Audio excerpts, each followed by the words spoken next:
যদি আমাকে প্রশ্ন করা হয় এই দুনিয়াটা কি, তখন আমি প্রতি উত্তরে বলবো যে জাহান্নামের একটা অংশ। যদি আমাকে প্রশ্ন করা হয় এই দুনিয়ার মানব জাতি কেমন, তাহলে আমি প্রতি উত্তরে বলবো যে 100%-এর মধ্যে 99% মানুষই খারাপ আর 1% আল্লাহ তাআলার রহমতে ভালো।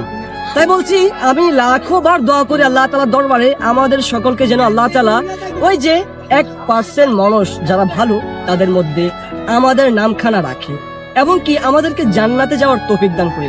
এখন ভাই জান্নাতে যেতে হলে কি করতে হবে? এমনি এমনি ভাই আপনি মানে এমনি এমনি তো টাকা দিবে না, খোঁজেন ভাই, দাঁড়ান এখানে খোঁজেন যে ভাই আমাকে কয়টা টাকা দেন, ভাই দিবে না, দিবে ওই ফকির হিসেবে দিবে। তাই বলতে সংগ্রাম করে যাবেন জীবনে, ভালো মানুষ মানে ভালো ভালো কাজ করার চেষ্টা করবেন, দিনের কাজ করার চেষ্টা করবেন। দুনিয়াটা ক্ষণস্থায়ী, চিরস্থায়ী না। দিন শেষে ওই যে মসজিদে অবহেলিত পড়ে থাকা সেই খাটের মধ্যে করে আপনি চলে যাবেন অন্ধকার কবরে।